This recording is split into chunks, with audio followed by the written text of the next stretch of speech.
The village and its pride. The village of Ogiri lay between two hills that looked like resting lions. From above, it was beautiful red earth paths curling like old handwriting, mud houses with thatched roofs standing shoulder to shoulder, and tall iroko trees guarding the land like silent elders. The river Anamiri flowed nearby, gentle but deep. And the people said it never forgot a face. Ogiri was known far and wide for one thing: pride. The elders said it was pride and hard work. The youth said it was pride and strength. The women said it was pride in beauty and order. But pride, when it grows too tall, stops seeing the ground beneath its feet. The people of Ogiri believed they were better than neighboring villages. Their harvests were fuller, their festivals louder, their laughter sharper. When strangers passed through, the villagers stood taller, spoke louder, and smiled thinner. Ogiri does not bow, they often said. A goat born here does not fear another village's drum. The market square was the heart of the village. Every 4 days it came alive, calabashes knocking, voices bargaining, children chasing dust. It was also where stories were made and reputations broken, and it was here that laughter ruled. But not all laughter is joy. Some laughter cuts like a dull knife. The villagers laughed easily. They laughed at crooked legs. They laughed at torn clothes. They laughed at silence. And they believed laughter was harmless, like smoke in the air. They forgot an old saying their ancestors once whispered: "When laughter becomes a spear, the spirits begin to count wounds." At the edge of the village, where the earth grew thin and grass struggled, stood a small hut. Its roof leaned like a tired man. Its walls were patched with clay of different colors, as if repaired by many hands that never stayed. That hut did not belong to pride. It belonged to poverty. And inside it lived a boy the village had already judged. The poor boy's origin and suffering. The boy's name was Chidima. He did not know his exact age. No one had counted his years with care. When his mother died, time stopped being measured in seasons and began being measured in hunger. His mother, Neka, was a quiet woman with eyes that held storms she never released. She farmed other people's land, washed other people's clothes, and carried firewood heavier than her own body. She used to say, "A mother's back is a bridge the child must cross." Chidima crossed that bridge too early. His father was spoken of only in half sentences. Some said he was a traveler who never returned. Others said he was swallowed by the forest during a hunting trip. The truth sat buried with Neka.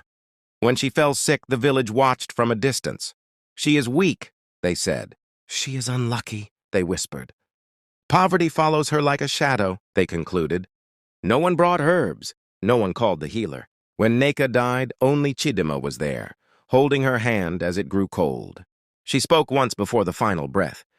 "Do not hate them," she said softly. "The world is a drum. Some hear rhythm.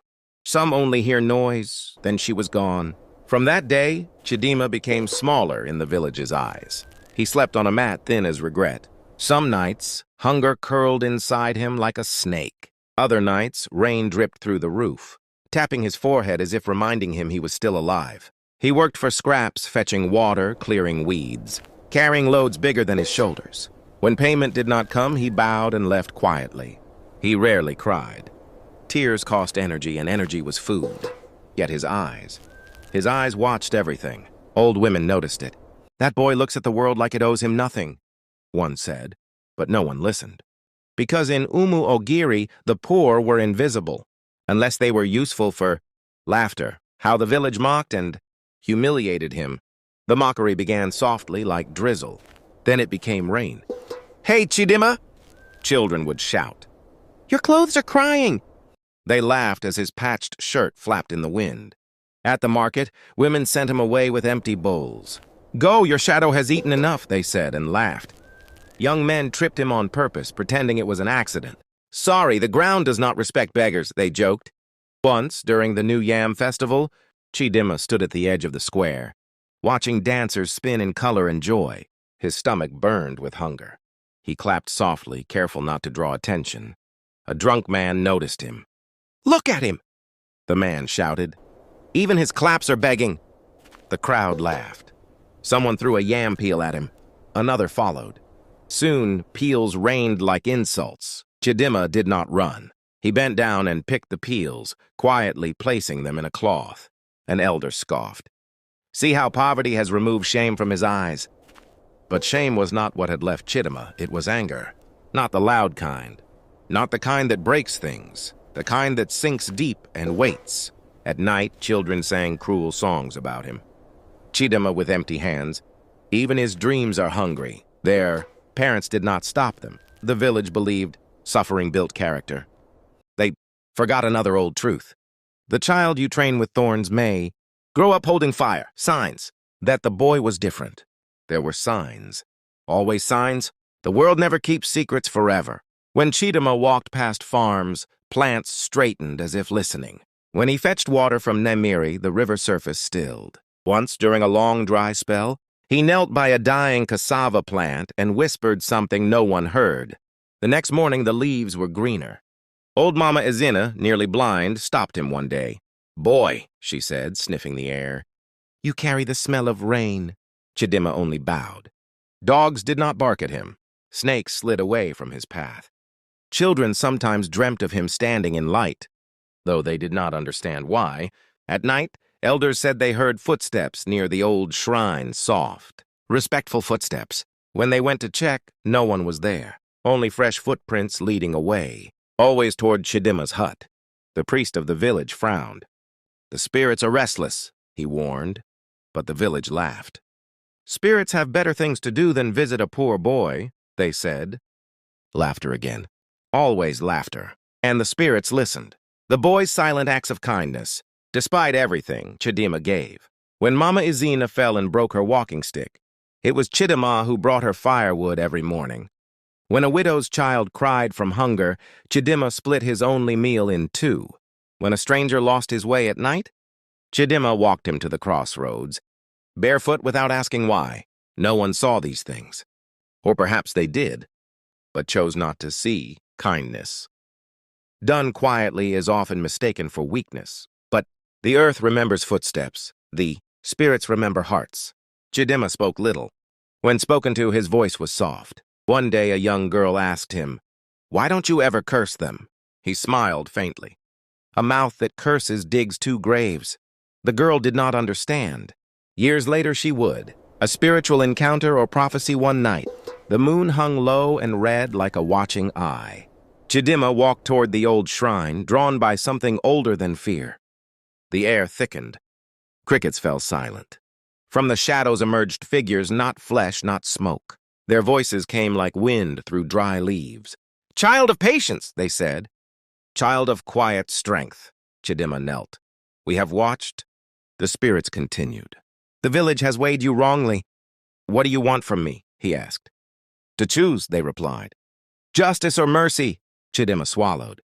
"Let the truth speak," he said, "and let hearts learn." The spirits hummed, pleased. "Then stand," they said. "Your time approaches." The village's arrogance increases. Soon after, Umu Ogiri's harvest was abundant. Pride swelled like a river after rain. "We are blessed because we are good," they boasted. They mocked neighboring villages harder. They mocked Chidima louder. "You see," they said, "nothing bad has happened." But the sky had begun to change. A warning from the spirits is ignored. Dreams came dark, dreams of cracked earth and silent drums. The priest warned again. "Appease the spirits," they laughed.